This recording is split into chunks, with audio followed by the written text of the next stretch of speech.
Friends, இன்னைக்கு என்ன வீடியோவில் நம்ம ஒன்று செய்ய போகிறோம். அது வந்து ப்ரெட்டு நெய், அவ்வளோதான்.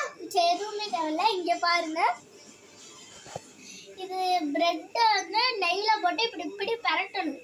நெய் ப்ரெட்டை வச்சுட்டு அதுக்கு மேலே நெய் ஊற்றணும். நெய் ஊற்றினதுக்கப்புறம் இந்த அவ்வளோதான். அடுத்து திருப்பி போடணும் கொஞ்சம் வெந்தண்ணியும். நம்ம போய் இது எடுத்து வரலாம். தோசை கழிச்சு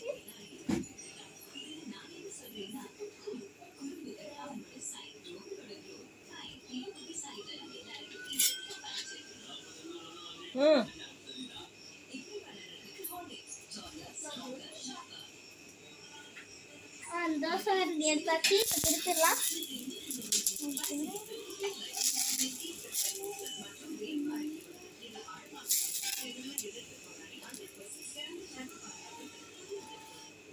பின்னாடி திருப்பிட்டு கொஞ்சம் வெந்தோடனே எடுத்துடணும் ஃப்ரெண்ட்ஸ். அப்போ தான் நல்லா பொறு பொறுத்து ப்ரைஸியாக வரும்.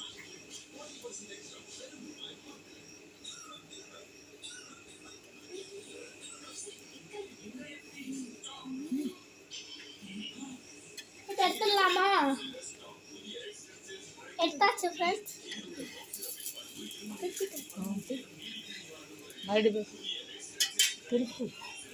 மறுபடியும் ஒரு பரட்டிட்டு திருப்பணும் நம்ம. அப்போதான் நல்லா ஒரு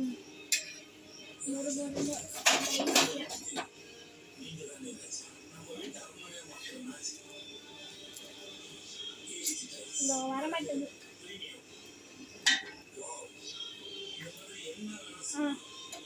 அவ்வளோதான். இப்போ போய் நம்ம ஒரு தட்டில் எடுத்து வச்சுக்கலாம். அதுக்கு ஒரு தட்டை ஃபஸ்ட்டு எடுத்துக்கலாம். எடுத்தாச்சு. இப்போ நல்லா காரமாக இருக்காது, இனிப்பாக இருக்கும். நல்லா டேஸ்டியாக இருக்கும். இப்போ எடுத்து போட்டுடலாம் நம்ம. பாருங்கள், எடுத்து ஒன்று போட்டாச்சு. நல்லா கரெக்ட் முழுக்கன்னு இருக்கும். இப்போ அடுப்பு ஆஃப் பண்ணிடலாமா? ஆஃப் பண்ணியாச்சு. இதான் நம்ம டிஷ். ஓகே.